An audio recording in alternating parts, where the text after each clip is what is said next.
Olá pessoal, bom dia, boa tarde, boa noite, tudo bem com vocês? Essa é mais uma aula remota sendo gravada para os alunos do oitavo ano. Com relação ao conteúdo do oitavo ano, nós vamos fazer hoje da seguinte forma: um fechamento em relação à Revolução Cultural na China, e após isso nós iremos dar um pequeno salto no conteúdo para chegarmos no populismo no Brasil, né, após o governo de Vargas em 45, após a era Vargas. Tá bom? Então nós vamos sair de uma situação, sair da história geral, partir para a história do Brasil. Pois bem, o conteúdo da aula de hoje se encontra na página 196, que é a Revolução Cultural Proletária. Você, como aluno do nono ano, você sabe muito bem que esse termo proletário aí faz menção aos trabalhadores, ou seja, os trabalhadores pegando, às vezes, dependendo do contexto, em armas, pegando em ferramentas, lutando e promovendo o seu processo revolucionário. Tá bom? Precisa ter muito bem isso em mente, o significado dos termos. Preste atenção aí no serviço. Diz assim, não é só uma pequena revisão, a gente vai avançando até chegarmos no populismo no Brasil. A Revolução Cultural Proletária, não é? Após a Segunda Guerra Mundial, o panorama da China já apresentava diferenças decisivas. Enquanto Chiang Kai-shek, à frente do Kuomintang, tentava sobreviver aos ataques japoneses, os comunistas se fortaleciam nos campos, redistribuindo terras entre os camponeses e organizando um exército mais forte e consolidado. Esse conflito foi influenciado pela Guerra Fria, isto é, a disputa entre quem? Soviéticos e norte-americanos. A União Soviética passou a apoiar os comunistas e os Estados Unidos apoiaram o Kuomintang. Então, no dia 1º de outubro de 1949, os comunistas conquistaram a cidade de Pequim e expulsaram o Kuomintang, cujos membros foram se refugiar na ilha de Taiwan, instalando ali uma república chinesa. É verdade. Tanto é que hoje há uma separação de Taiwan da China, República Populista Popular da China, com características políticas socialistas, não é? Na área política, na área econômica, com características capitalistas. Essa mescla, o regime comunista no governo, na administração governamental, mas no campo econômico eles fazem uso da prática capitalista. Pois bem, já a China, já estou na página 197, saí de 96 para 197. Já a China continental ficou sob o total domínio de Mao Tse-tung, que organizou a República Popular da China. E aqui em nosso livro nós temos uma imagem, não é? Dos dois líderes aqui, o líder soviético, Stalin, e o líder chinês, Mao Tse-tung. Tá bom? Vamos prosseguindo. A morte de Joseph Stalin, em 53, né? Esse nome Stalin, vocês sabem que é um apelido dele, significa Homem de Ferro. Faz menção até ao super-herói Homem de Ferro. Mudou os rumos do comunismo no mundo. Diante disso, Mao Tse-tung buscou autonomia política, não obedecendo mais às orientações da Internacional Comunista. A Internacional Comunista era um braço do Partido Comunista Russo que vai querer expandir o pensamento socialista por várias regiões do mundo. A Internacional Comunista para expandir internacionalmente o pensamento comunista. Aqui, esse momento em que os chineses se separam dos soviéticos do ponto de vista de seguir a mesma linha de pensamento socialista, a gente começa a chamar esse movimento de socialismo por via própria, ou seja, é um movimento em separado dos socialistas, de um governo socialista, mas não atrelado, não próximo a Moscou como era anteriormente. Então nós temos aí até uma série de países, né, fazendo isso. A Albânia vai fazer isso, não é? Um socialismo por via própria. A Iugoslávia, que é um movimento muito complexo ali, um país gigantesco, pós Segunda Guerra Mundial, depois, na década de 90, o grande país, a Iugoslávia, é subdividido em vários outros países, Montenegro, Sérvia, Croácia, não é isso? Então, Bósnia. Então, esses são países que constroem um socialismo por via própria, independente de Moscou, não é? Então a gente vai começar a entender que o socialismo segue junto no tabuleiro de xadrez, e agora, com a morte de Stalin, a China resolveu trilhar um caminho de socialismo por via própria, tá bom? Eliminou violentamente a oposição e lançou duas campanhas estruturais na China que visavam aumentar o apoio popular ao regime comunista. Foram essas duas ações.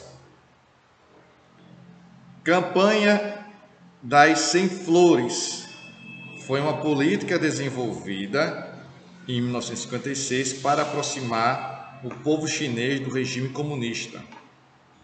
A intenção era de que, por meio da crítica e da participação direta do povo, a burocracia estatal fosse derrubada, acabando com o autoritarismo político. Mas, diante das duras críticas expressadas pelos intelectuais, durou apenas um ano. Essa aproximação, não é? Outra situação é a campanha do grande salto para frente. Essa questão em cima, basicamente, de um modelo econômico que foi criado por Mao Tse Tung. Presta atenção aí no serviço. Isso, presta atenção aí. Em 1958, Mao Tse Tung lançou o projeto de criar um modelo comunista de organização econômica, com comunas agrícolas populares, cuja produção era controlada pelo Estado e as famílias recebiam igualitariamente parte da produção.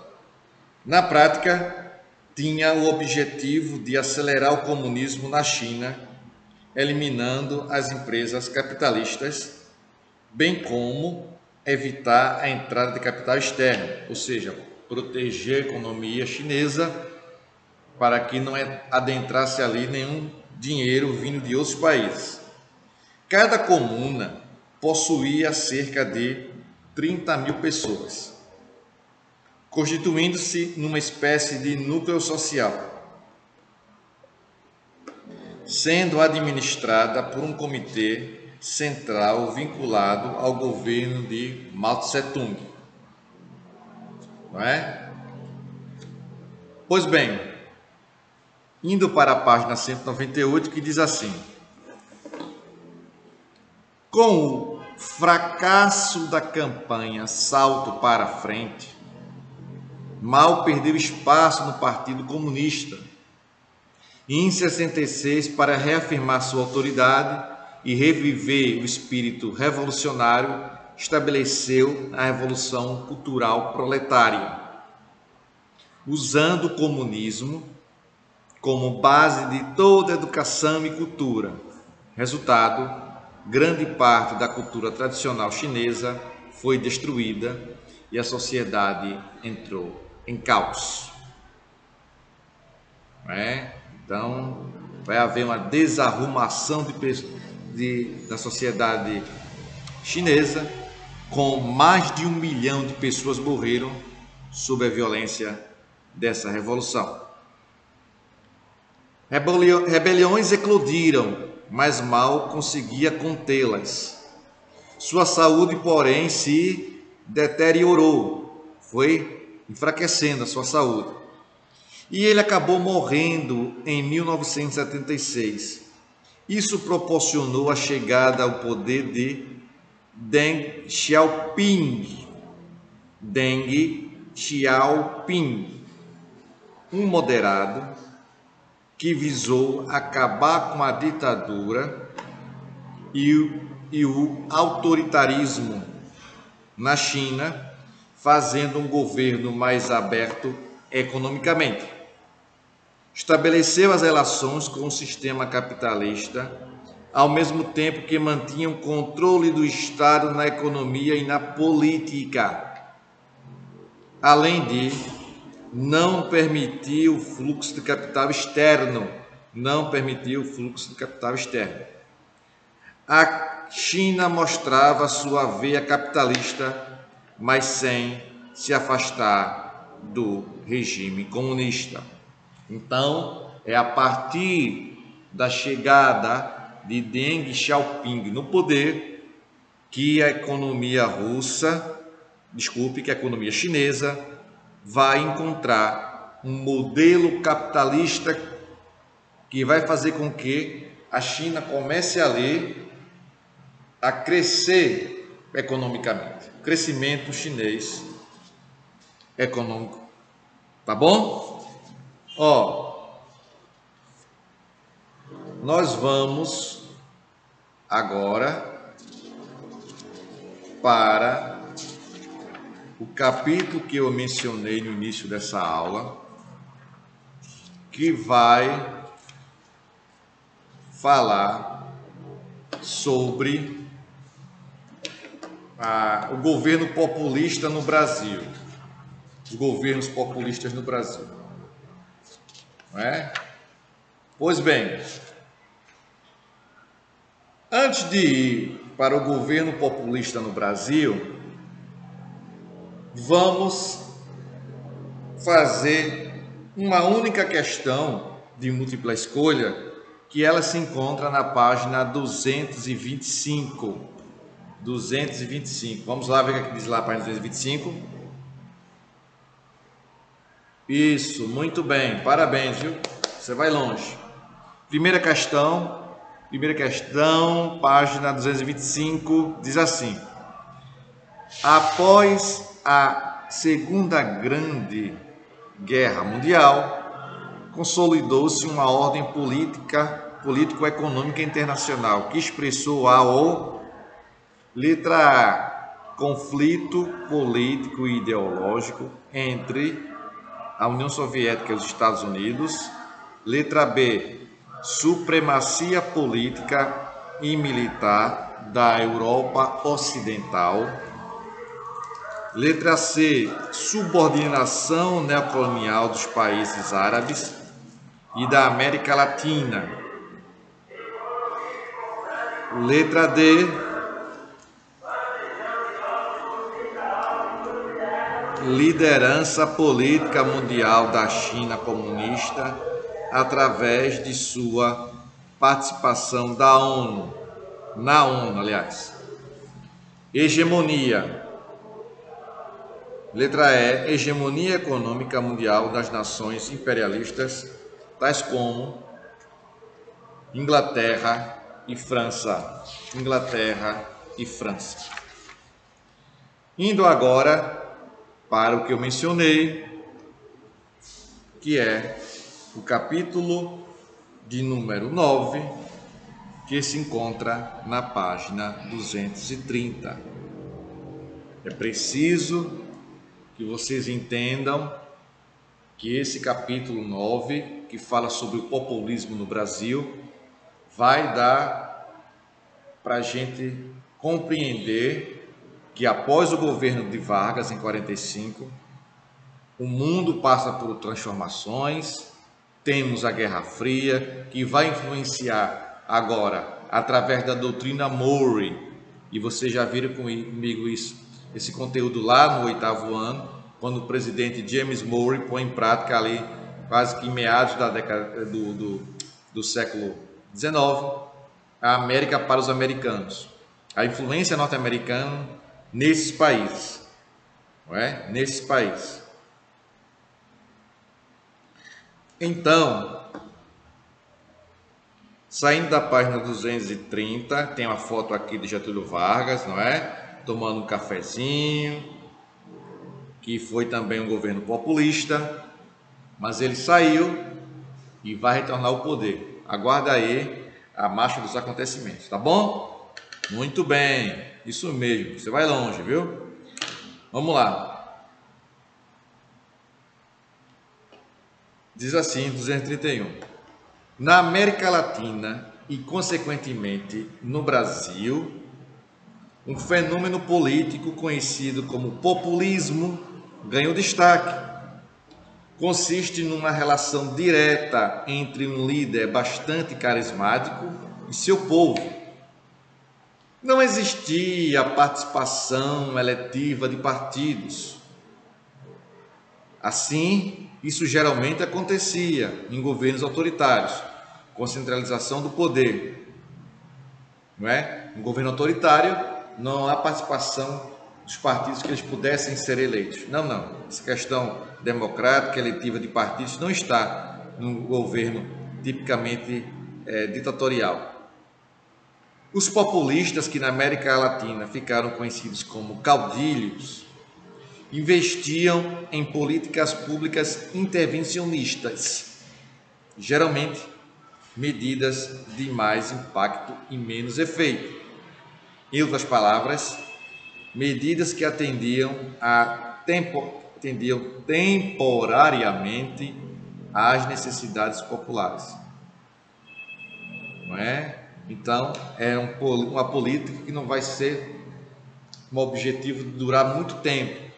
Mas naquele período, aquela política foi atendida através desses caudilhos. Na mesma página 231, nós temos um link que explica essa situação dos caudilhos. Que diz assim: é o chefe político e militar que volta suas ações para o povo, caracterizando-se como carismático e exercer o controle centralizador sobre a sociedade em que ele está comandando, em que ele vive. Então, prosseguindo aqui, essa prática do caudilho ganhou força na América Latina durante a crise mundial dos anos 30, na verdade, principalmente após a quebra da Bolsa de Valores de Nova York. Como vimos, essa crise forçou os governos a tomarem medidas visando a recuperação econômica, a exemplo dos Estados Unidos, que desenvolveram políticas internas para recuperar sua economia, como a doutrina Monroe. Na Europa, vimos que apareceram regimes totalitaristas e autoritários, como o fascismo, o nazismo. No Brasil, o regime autoritário foi o de Getúlio Vargas. Apesar disso, suas políticas voltadas para a população o colocavam mais como um populista do que um totalitarista. No Brasil, o populismo significou a vivência de um novo período político e econômico, que transferiu o universo das decisões do meio rural para o meio urbano. Significa que a população brasileira começava a migrar das áreas rurais para as áreas urbanas. A gente vai percebendo isso. O Brasil, que até a década de 20 e 30, era um país eminentemente rural, passa a ser um país urbano, população migrando para os grandes centros em busca de melhores condições de vida. Prosseguindo na página 231, diz assim: esse período de industrialização foi confundido com a fase de industrialização do país e modernização urbana dos principais centros. existia ali uma forte imigração dos campos para a cidade, acabei de dizer, o que gerava também graves problemas sociais que acabavam recebendo uma maior atenção dos populistas. Estes desenvolviam políticas superficiais para atender aos problemas da população. Pode-se dizer que, nesse período, no Brasil, se iniciou com Getúlio Vargas, no início dos anos 30, e teve continuidade com Juscelino Kubitschek, Jânio Quadros e João Goulart. Mas antes de estudarmos esses presidentes, nós precisamos estudar o presidente que veio logo em seguida ao governo de Vargas. Qual foi? Isso, o presidente Eurico Gaspar Dutra. Vamos ver aqui tudo que vai acontecer no governo Dutra, a Constituição de 46, o Plano SALT, que é o plano que consistia ali em trabalhar nas áreas da saúde, da alimentação, do transporte e da energia. Abrindo o nosso livro na página 232, nós temos o governo de Gaspar Dutra sucedeu o governo de Vargas, que havia dado um golpe de Estado em 37 e centralizado o poder. O fato de assumir a presidência do Brasil pôs um regime popular um ano após o término da Segunda Guerra Mundial, em meio à Guerra Fria. Já indicava que Dutra teria dificuldades para governar. Na prática, iniciava-se uma nova fase política no Brasil, em que as dúvidas eram maiores do que as certezas. Seu governo acabou marcado pela elaboração de uma nova Constituição Federal, rompendo com o modelo de Constituição fascista de Vargas. O grande objetivo era que esta nova Constituição fosse mais democrática e popular, mesmo com toda a pressão exercida por setores conservadores. Setores conservadores vão se opor ao governo Dutra, que vai sofrer uma série de pressões. Vamos observar aqui que isso vai acontecer e também a formação de partidos políticos. Preste atenção aí. Prosseguindo, página 232. Durante o governo de Dutra, a fase era de abertura política, baseada no pluripartidarismo. Os principais partidos que inclusive tiveram destaques na participação da Assembleia Constituinte foram PTB, Partido Trabalhista Brasileiro, o PSD, Partido Social Democrático, a União Democrática Nacional, o Partido Comunista Brasileiro, estava colocado, o PTB, que foi o partido, não é, criado pelo ex-presidente, agora ex-presidente Getúlio Vargas, vai também se posicionar aqui. Pois bem, o PTB teve relevância por ser o partido que tinha dois políticos de destaque: o ex-presidente Getúlio Vargas e o ex-ministro João Goulart. Já o PCB teve grande votação para a Constituinte de 46, chegando ao número de 15 legisladores. Entre eles, Luiz Carlos Prestes, um dos principais líderes da coluna Prestes, que nós já estudamos esse conteúdo. Indo para a página 233, nós temos os principais aspectos da Constituição do Brasil de 46 tinham a ver diretamente com a política eleitoral. Em primeiro lugar, mais uma vez se estabeleceu a divisão dos poderes e sua autonomia nas relações. Os poderes continuaram como executivo, legislativo e judiciário. As eleições voltaram a ser diretas depois de anos sob o regime ditatorial de Vargas durante o Estado Novo. Outra alteração eleitoral decisiva foi a permissão do voto para as mulheres acima dos 21 anos, mas a obrigação é estabelecida apenas para funcionárias públicas. Para as cidadãs, o voto era opcional. Analfabetos e soldados militares não tinham direito a exercer o sufrágio. O que é sufrágio? Tem aqui no nosso link, na página 233. Consiste no direito público de votar e ser votado. Então é igualdade, poder votar e ser votado. O presidente Dutra, ao se aproximar dos Estados Unidos, tomou medidas capitalistas, o que nesse período de início da Guerra Fria determinava que as práticas políticas seriam de perseguição ao comunismo, o que realmente aconteceu após uma breve legalidade que poderia atuar, e em 46 houve um decreto que tornou ilegal o Partido Comunista Brasileiro, chamado PCBAN. Aliás, o Partidão, apelidado de Partidão. Outras medidas foram a perseguição, com a demissão de funcionários públicos comunistas que eram demitidos.